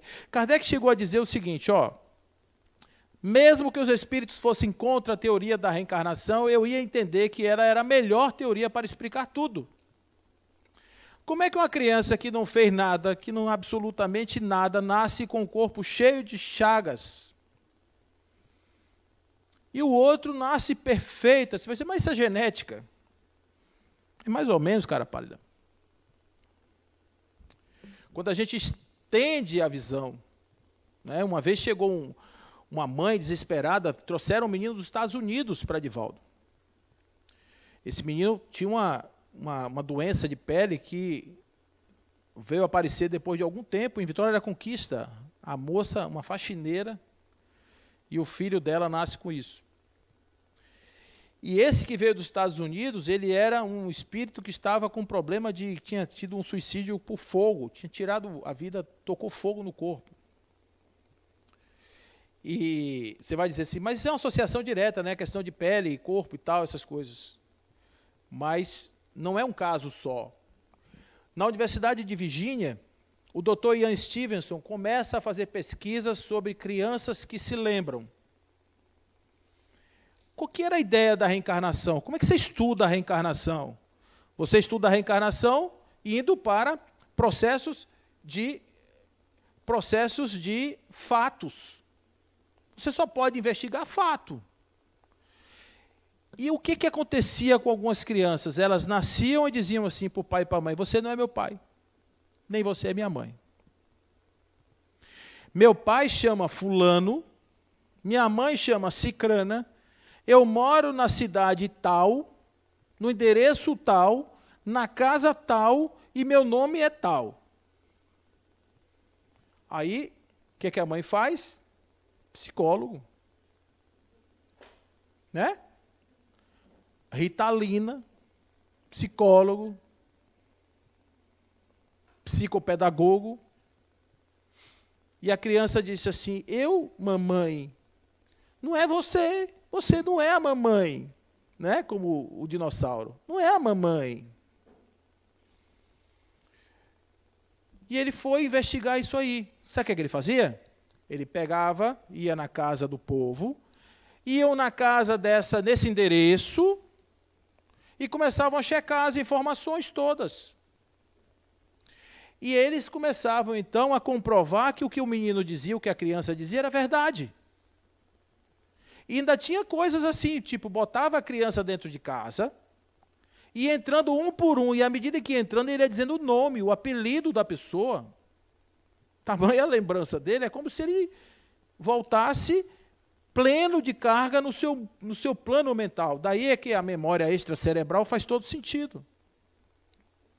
Porque se a memória estivesse no cérebro físico, quando o cérebro físico morreu, acabou, apagou tudo. Mas, no entanto, você vê um espírito reencarnado em outro corpo, em outro mapa mental, com as lembranças de uma vida de outro. Como morreu. Olha, eu era fulano. Pois não. O esquecimento não se faz necessário para os próprios ajustes. O que justificaria essas crianças terem essas lembranças e outras não? Em algumas situações que, segundo a explicação, nós não temos assim porque o espiritismo tem sempre essa coisa da gente querer dar uma explicação, e às vezes a explicação é assim porque é assim. Então, o que acontece? Nesse caso, a explicação é porque, do ponto de vista evolutivo, essas crianças precisam de algum tipo de lembrança desse tipo. Vou dar um exemplo para você. Ivone Amaral Pereira. Dona Ivone Amaral Pereira. Ela, uma médium, uma escritora profícua, dentro do espiritismo. Alguém aqui já leu algum livro dela? Recomendo, viu, gente? Recomendo. Os romances dela são de você pegar, tem aquela cola super bonder na capa. Você pega e não larga. E ela é absolutamente segue rigorosamente a questão dos trâmites da doutrina, ou seja, ela não fantasia, ela é muito rigorosamente kardecista, vamos dizer assim, espírita, e ela teve um fenômeno mediúnico com 29 dias de nascido. Ela tinha uma faculdade mediúnica, que é a faculdade da catalepsia. Então, a catalepsia, a pessoa entra num estado de quase morte, quer dizer, ela fica como se o corpo estivesse morto, num estado de letargia. E tem alguns que começam até a ficar com a ponta do dedo verde. Começam a exalar odor pútrido. E eles estão vivos. O espírito dá uma viajada, vai lá em um bocado de lugar, fica circulando e tal. Isso é, em alguns casos, um fenômeno mediúnico. E ela teve esse fenômeno com 29 dias de nascido. Ela, uma cidadezinha do interior do Rio de Janeiro, ela morreu. Morreu para os padrões naturais. Chegou o médico lá e disse: a criança está morta. Aí a mãe disse assim: eu não quero que bote ela, não quero que coloque ela no esquife, eu quero que deixe ela no berço. E botaram aquela coroinha que antigamente, não sei se ainda bota, na cabeça da criança, que é uma coroinha que é de ferro. E botaram aquela coroa de flores na cabeça da menina. E a mãe estava no quarto dela lá. Toda vez que eu vejo essa cena de Dona Ivone contando, eu me lembro de minha mãe, quando meu irmão morreu, foi exatamente a mesma coisa. E aí o que aconteceu? Ela fez uma oração para Maria, ela era devota de Maria, ela fez uma oração dizendo o seguinte: minha mãe querida, eu sei da dor que você sentiu pela partida do seu filho, estou sentindo a mesma coisa agora, mas ainda creio que a minha filha esteja viva. Olha só, a menina estava... E eu queria fazer um trato com a senhora. Se minha filha estiver morta, leve logo. Mas se minha filha estiver viva, permite que ela volte a mim e eu a entregarei para a senhora. Quis dizer o quê? Que se ela ficasse viva, ia virar uma freira, ia para um convento, etc. e tal. Mas não era aquele espírito, nunca que ia fazer um negócio desse. Ela chega no berço, quando ela vai ajeitar a tal da coroinha, a criança dá um...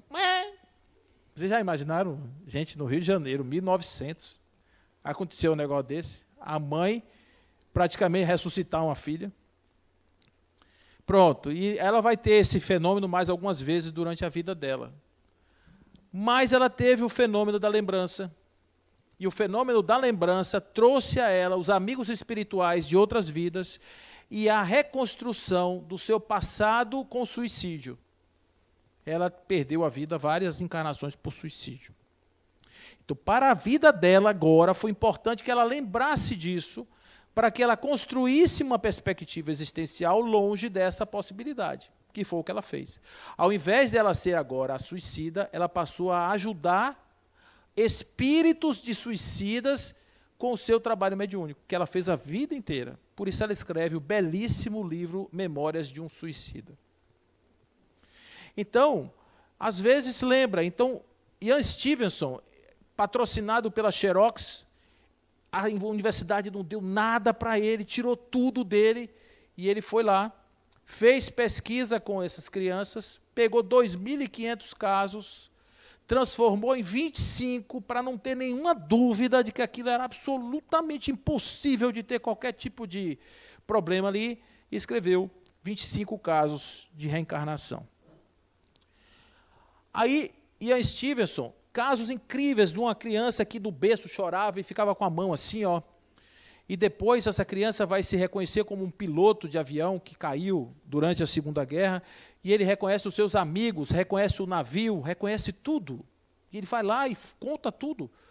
Então você não pode imaginar que isso seja uma coisa induzida, porque não é conhecimento de pai, de mãe, de ninguém da família, são pessoas desconhecidas. Situações da história que ninguém tem como saber. E aí tem um filme muito legal, Minha Vida em Outra Vida, que conta a história real de uma mulher que começou a ter sonhos com uma pequena cidadezinha, Malahide, se eu não me engano, e essa mulher, ela se vê na figura de uma mãe cujos filhos de um casamento com um ex-soldado da Primeira Guerra sofriam pelo fato dessa mãe sofrer bastante, era muita pobreza, o marido só fazia beber, era um bruto e tal. E isso fez com que ela morresse num parto, e esses filhos foram dispersados. E a mãe dizia para eles que a mãe voltaria para uni-los. Ela agora está nos Estados Unidos, começa a ter esses sonhos, começa a desenhar, e ela vai pesquisar e chega nessa cidade, e lá ela encontra os filhos dessa mulher. E tem uma história interessante com um dos filhos, que é o menino, todos eles são muito broncos, assim, porque foram abandonados, né? Ela tem uma história com um coelho, que eles saíram para pegar um coelho, a armadilha tinha um coelho, ele soltou o coelho, a mãe viu, e o pai ia ficar muito zangado se soubesse que ele soltou o coelho, porque o coelho era para o almoço. E eles disseram que o coelho fugiu. Na verdade, foi o menino que soltou. E ela vai, quando esse cara, claro, você imagina o seguinte, você é uma pessoa, aí chega uma pessoa em sua casa e diz assim, como é seu nome? Mário? Oi, Mário, tudo bem? Sou sua mãe. Você não vai acreditar, mas eu sou sua mãe. Você ia dizer assim, meu amigo, você acha que eu não tenho mais o que fazer, não, do que ficar vendo um doido bater na minha porta? Você imaginou isso? Mas aí, quando esse cara ia saindo, ela falou assim, eu vi quando você soltou o coelho. Aí ele para. Não tem. Aí, como é que você vai dizer não? Divaldo conta que quando ele estava formando a Mansão do Caminho, ele quis fazer uma rifa de um carro. E não tinha dinheiro para comprar o carro. Era um carro lindo, que estava na rua ali, na Avenida 7, numa loja, e ele precisava comprar esse carro e não tinha dinheiro. E ele está andando na rua, e aí chega um espírito assim, você vai ligar para fulano, o telefone é tal, ele é meu filho, e você vai dizer para ele dar o dinheiro para comprar o carro. Aí é que eu vi. Ô Mário, seu pai pediu para você me passar 5 aí. Liga aí, Mário. Era melhor a mãe, né, não?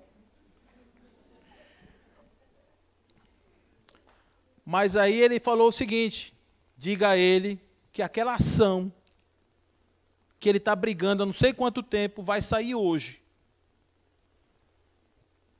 Aí ele chegou lá, falou para o cara: ó, seu pai mandou dizer que aquela ação que você vai sair hoje e é para você ajudar a obra tal, que é minha. Aí ele foi no banco e estava mesmo lá um negócio para sair. Um negócio que ele não tinha mais nenhuma ideia de que ia sair. Então, gente, por essas e outras, esse trabalho de Ian Stevenson está sendo continuado por um médico chamado Dr. Jim Tucker, na Universidade de Virgínia. Ano passado a gente tentou trazer ele, para ele fazer aqui umas conferências, mas ele não vem, sabe por quê? Porque é o espiritismo que está chamando. Infelizmente, né? Se fosse a ciência da espiritualidade quântica, dos métodos metafísicos, matemáticos, absolutos, positivistas, talvez ele pudesse vir. O pessoal da universidade lá de Minas, se você convidar eles para falar sobre isso num congresso espírita, eles não podem vir. Porque se você misturar a pesquisa com espiritismo, com religião, você pode contaminar os seus resultados por dogmatismo. Infelizmente, a gente ainda não vai conseguir o nosso SUS mental, porque ainda não temos a liberdade de nos pesquisar. Esse foi outro, Banerjee. Esse estudou bastante, esteve no Brasil, ele fez pesquisas com a mesma coisa, tá? Sinais de nascença e crianças que lembram. Uma pessoa doce, esse homem, muito doce. Aí nós temos outros lá, o Patrick Drouot, Edith Fiore, que inclusive tanto ela quanto o Ambá são pesquisadas por Hermínio de Miranda, vários livros que ele escreve com a obra dessas duas, Dr. Brian Weiss, e tem muitos outros. Além, claro, de Hans Tendan, não é, que estuda vidas passadas, regressão em vidas passadas. Então, é um mundo, gente, de cenários possíveis de pesquisa que existe dentro da questão da reencarnação. Qual que é o objetivo disso tudo, né? Na verdade, a gente compreender coisas. Como é que eu faço para despertar, de repente, lembranças de vida passada? Quem aqui quer lembrar de uma vida passada? Levante a mão.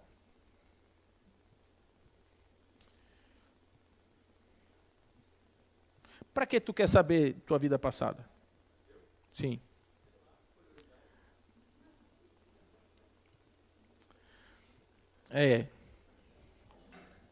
Olha, gente, isso é muito complexo.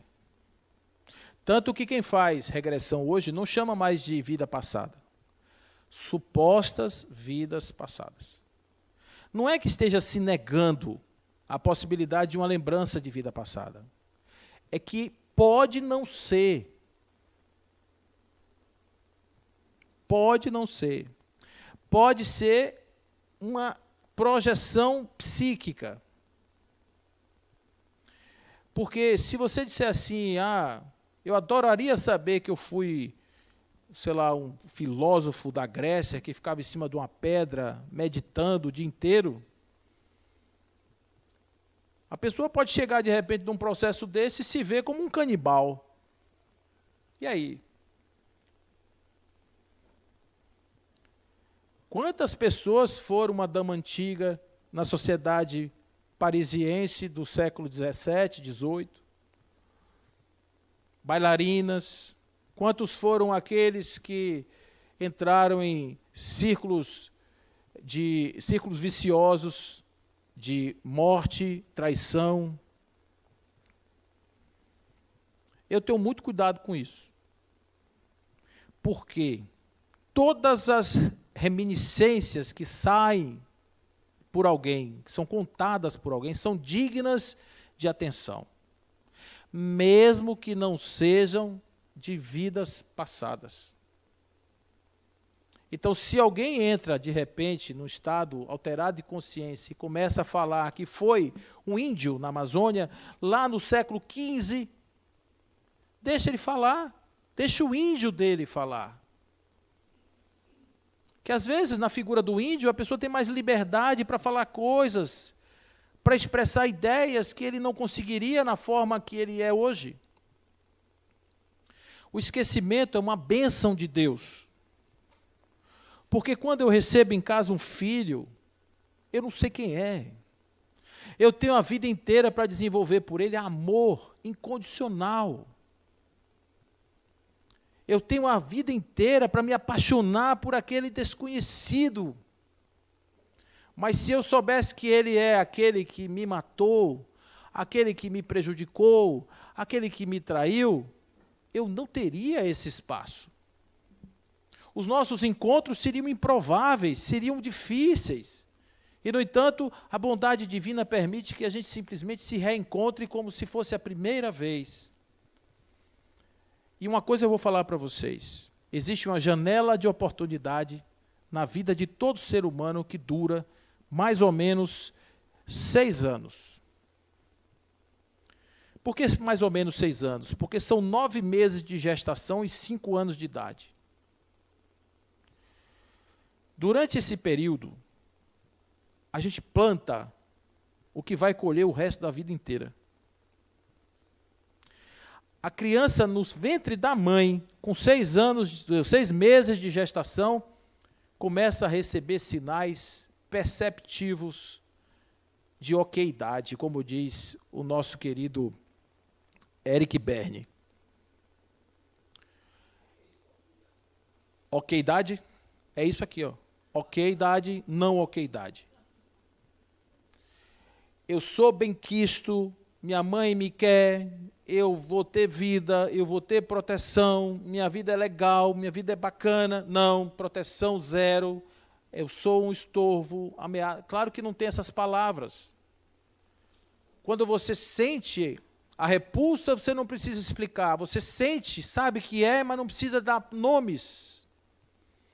Aquela sensação vai para o inconsciente, assim como todo o processo de desajuste dos primeiros anos vão parar no inconsciente, e esse inconsciente é que estrutura o indivíduo que será depois um ser adulto.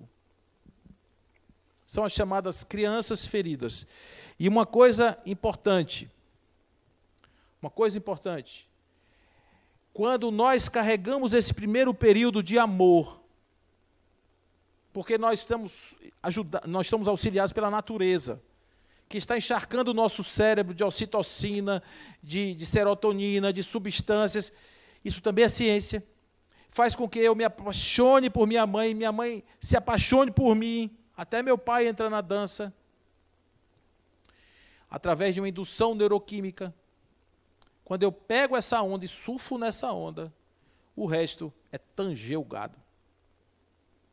Porque quando ressumarem as impressões das vidas passadas, os sinais das anfractuosidades que nos separaram no passado, aquele amor, aquela semente que foi plantada de amor, neutraliza.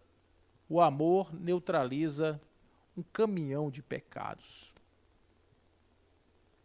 Então a gente começa a ver que como é importante esse primeiro encontro. O esquecimento é fundamental. Fundamental. Ainda bem que ele existe. Para que a gente possa se permitir essa experiência. Infelizmente, gente, a gente reencarna e não dá valor à reencarnação. A gente não tem a percepção do que é a reencarnação.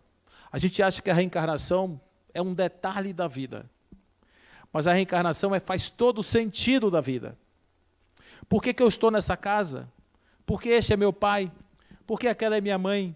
Porque esses estão tão perto de mim? É justamente aí que a gente começa a entender o porquê da existência. Somos atraídos numa família porque temos laços de afinidade espiritual. Ou porque já convivemos, ou porque nós temos pendores comuns.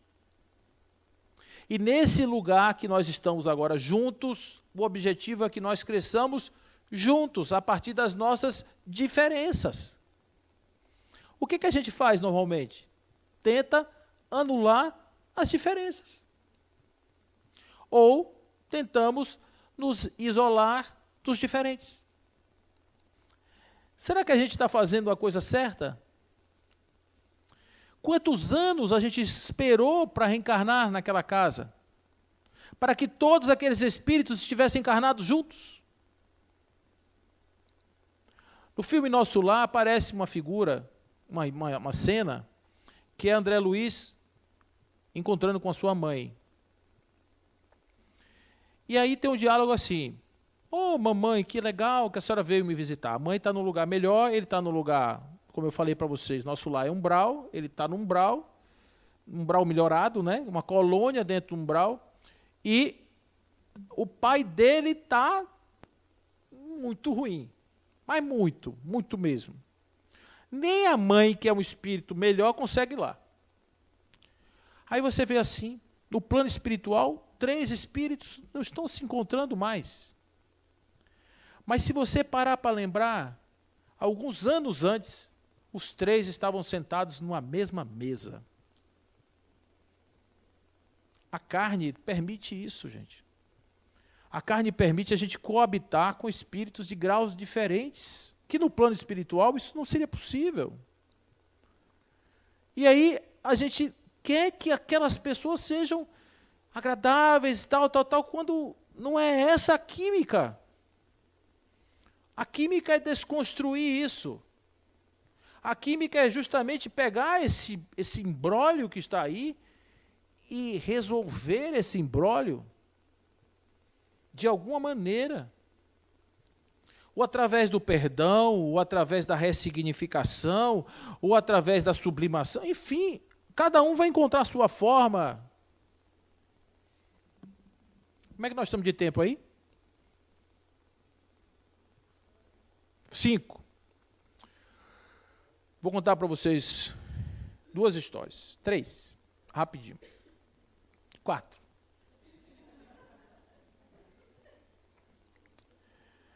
Eu tenho um amigo meu que o pai dele era alcoólatra. E ele tinha muita raiva do pai. Muita raiva do pai. E ele vergonha. E o que aconteceu é que esse pai dava tanta vergonha a ele, que ele um dia teve que ir buscar o pai na rua, o pai estava caído, foi recolhido para uma delegacia. E quando ele chega na delegacia, o delegado tinha sido um colega dele, de escola, e aquilo aumentou mais a vergonha dele. Mas um belo dia, sem nenhuma explicação possível, ele estava num lugar, nesse caso foi numa igreja, e ele chegou à conclusão de que ele deveria tratar o pai dele melhor. Deveria perdoar o pai dele e ter com o pai dele uma relação amistosa. Essa deliberação foi dele, interior. Pode ter sido um espírito que chegou lá: irmão, perca tempo não. Pode ser qualquer coisa. O fato é que ele saiu dali decidido a fazer isso. Chegou na casa dele, ele começou a mudar um pouco o comportamento com o pai, e com o tempo aquilo foi virando uma química gostosa e os dois entraram num ritmo bom de relacionamento, que é sempre assim. Isso aí é uma engrenagem que está engripada, você começa a botar WD, começa a botar graxa, ela começa a rodar e daqui a pouco ela está funcionando como se sempre estivesse funcionando. E o arrependimento é não ter feito rodar antes. Mas o mais interessante vai acontecer depois. Ele chega à conclusão de que esse foi o melhor pai que ele já podia ter tido. Aí você diz: de onde ele tirou essa ideia? Ele tirou essa ideia de que o pai dele, por ser alcoólatra, por ter dado tantos exemplos negativos do que é um homem que entrega-se à bebida, ele não foi um alcoólatra que ele podia ter sido. E onde ele botou aí a responsabilidade do pai? Disse, meu pai salvou minha vida e dando a vida dele para que eu não fosse um fracassado na minha vida. E se você botar isso no plano espiritual, faz todo sentido.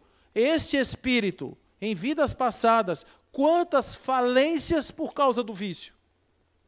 Vocês acham que ele precisava vir com um pai psicólogo, pedagogo, manso, que deixasse ele a esse espírito irrequieto, ou um choque? Então, ele teve essa impressão antes do pai morrer. E ele pôde dizer isso para o pai dele. Ele pôde agradecer ao pai o fato dele ser uma pessoa, que ele pôde ter a família dele, a casa dele, graças ao pai que ele teve. O pai parou de beber? Não. O pai parou de cair na rua? Não. O pai parou de ser motivo de vergonha dele? Não. O que mudou? Ele. A maneira como ele via seu pai. Só isso. Mudou tudo. A maneira como ele entendeu o problema mudou tudo. Um outro amigo meu me confessava um dia, Paulo, eu tenho um problema com meu pai me abandonou. Eu sou um filho bastardo. Ele tem outros filhos com a sua mulher e nunca quis saber de mim. Toda vez que eu me aproximei, ele me rechaçou. E eu sou uma pessoa que eu vivi muitos anos com essa tristeza. E um belo dia, meu pai adoeceu, já velho, meu pai adoeceu. E adoeceu e os irmãos se lembraram de mim. Mariposa só gosta de luz, viu gente, acesa. Quando você vê mariposa rodando em volta de uma luz, você tem certeza é porque a luz está acesa. Se você apagar, vai tudo embora. Vocês estão entendendo o que eu estou falando, né? A luz do Senhor foi apagando, as mariposas começaram a sair e lembrar do irmão. Você pode cuidar dele? Posso. Olhe onde chega a tristeza de um coração. Mesmo rejeitado, a oportunidade de estar perto de um pai que o rejeitou valia mais a pena do que estar longe curtindo sua raiva. Ele deu tanto amor a esse pai, que com um mês, o pai pegou ele, levou no cartório e registrou ele como filho. Com mais alguns dias, o pai morreu. Olha o que a vida faz com a gente, gente. A vida junta a gente. Para a gente não perder a oportunidade da encarnação, e a gente tem que estar ligado nisso, nos sinais da vida. Eu tenho um primo que já morreu, primo e irmão, que ele brigou muito com seu pai, muito, porque o pai se separou da mãe, e ele atribuiu a essa separação a falência de toda a sua vida. Ele tinha raiva do pai, raiva. Eu testemunhei explosões de raiva. Só que por causa desse problema, ele era um menino genial, inteligente, culto, meigo, cara top mesmo assim, mas a inteligência emocional dele não permitia que ele concluísse as coisas que ele começava brilhantemente. Tudo dele era muito grande, assim, tudo ele queria. Ele ia vender um produto, ele queria um container, era tudo assim imenso. E aí o que aconteceu? O pai dele ficou com Parkinson. E ele não trabalhava.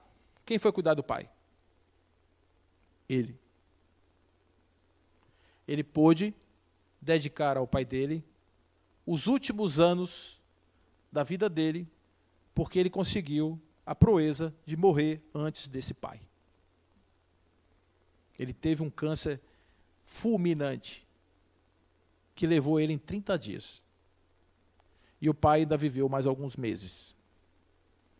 Se ele não tivesse tido essa oportunidade, ele teria que ter outra vida. mas ele teve a oportunidade de cuidar do seu pai, como se seu pai fosse seu filho, porque tudo que vocês podem imaginar de um paciente grave de Parkinson, todas as consequências ele assumiu com esse pai. Eu estava em casa, eu tenho um casal de filhos, e nós só tínhamos o menino. E não tínhamos nenhuma ideia de ter um outro filho. Não estava nos planos. E um dia eu estava em casa e desdobrei à noite, e cheguei no corredor da minha casa e vi uma garota, mais ou menos do meu tamanho, os cabelos longos, moreninha, linda. E ela com a mão assim para trás, as duas mãos assim atrás, assim nas costas, e olhava para mim e sorria, só fazia sorrir. E eu dizia assim para ela: o que você está fazendo aqui? Olha a minha pergunta.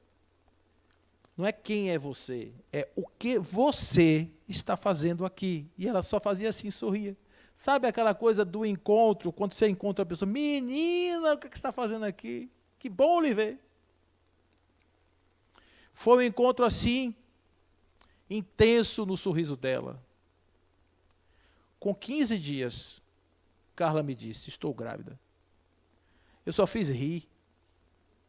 Eu não falei nada com ela, nada, absolutamente nada. Na minha família, os netos da minha mãe são todos homens. Observe que eu falei os netos. Só nasceu menino. A chance de vir uma menina, já estava minha mãe, coitada, já estava triste de não receber nenhuma neta. Com o tempo, Carla faz o exame e me liga e diz: adivinha? E eu só fiz rir, porque eu já sabia. Uma menina. E se eu pegar hoje a Amanda, do jeito que ela é, fisicamente, e fizer uma imagem dessa criança, dessa menina que se apresentou para mim, ela tinha por volta de uns 14 para 15 anos, na forma dela, que estava naquele dia, e olhar a Amanda hoje, é Amanda. Eu não estou falando isso para vocês para justificar o meu encontro com o espírito feminino dentro da minha casa, para dizer que é minha filha. Eu sei o que eu vivi. A minha filha veio para me dizer que estava chegando. E assim somos nós todos. A gente sabe onde a gente vai chegar. Ah, eu não pedi para nascer. Pediu não, implorou, cara pálida. E às vezes você acha assim, como é que o espírito escolhe nascer na África subsaariana? Poxa, podia nascer na casa do cara lá de Bill Gates, gente, pensa. Mas nasceu na casa de Dona Maria, de seu José, uma cidade de Nazaré, pobre, e mudou o mundo. É assim que a gente é, por isso que a gente precisa estudar a reencarnação. Porque a reencarnação é o sentido da vida. O propósito da vida está na reencarnação. A reencarnação não é só um fenômeno científico. A reencarnação é o fundamento da existência. Porque a lei do progresso, ela se dá pela destruição e pela reconstrução, pela renovação. E é por isso que ela é tão importante. E a gente precisa encontrar um lugar para ela na ciência.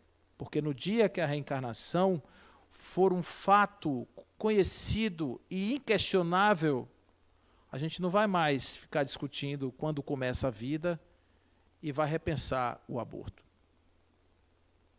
Eu sei que isso não é nenhuma crítica a quem fez, porque a gente age por ignorância. Mas eu fico pensando hoje um espírito que está há 400 anos num lugar ruim. Quando eu digo lugar ruim, eu quero que vocês imaginem agora uma caverna com pedras e um espírito incrustado numa pedra, preso por imantação mental psíquica na forma de um lobo, de um animal, usado como instrumento de obsessão para outros, na forma de uma monoideia transformado em um ovoide ou alguma coisa assim. por uma misericórdia divina, eu falei a vocês que Dona Ivone era prometida a Maria. Dona Ivone trabalhava na terra em consonância com a legião dos servos de Maria, que recolhiam espíritos em lugares que estavam bem difíceis. E uma caravana dessa passou e me pegou, me tirou dessa pedra, me preparou, me deu um banho, me ensinou algumas coisas, me trabalhou mentalmente, energeticamente, para que eu fosse digno de um corpo.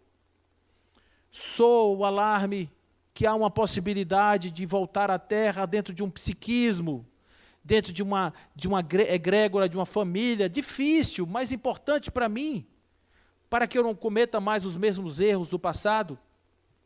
E eu me preparo para isso e, de repente, alguém diz para mim, não, eu não quero. Não é uma crítica, é só uma ponderação. Será que nós temos esse direito? Esse é um ponto. Porque a ciência da reencarnação, um dia, alguém vai se levantar numa casa da justiça ou da lei e vai dizer, alto lá, meu irmão, o sol não brilha porque as religiões pediram. A lua não está no céu porque as religiões mandaram. Assim também a vida não começa porque a religião determina. A vida começa porque a natureza é a vida. E a vida é a natureza. Então nós não somos capazes de legislar sobre a vida. E por isso é importantíssimo que a gente saiba tirar das mãos dogmáticas a ideia da vida e entregar à ciência a clareza da verdadeira essência da existência. Um dia a gente vai viver isso, eu tenho certeza. E quem sabe nesse dia a gente vai ter o SUS mental, que vai ser tão bacana. A gente vai poder viver de sol, não é de carne do sol, vai poder comer do sol. E vai poder, então, usufruir das benesses do Espírito, gente, que o Espírito é maravilhoso. A gente é que confunde, porque a gente quer viver um Espírito que não corresponde à essência das leis que o governam. Tá bom? Vamos refletir sobre isso, pensar um pouquinho. Que a paz do Cristo esteja em vossos corações e que assim seja.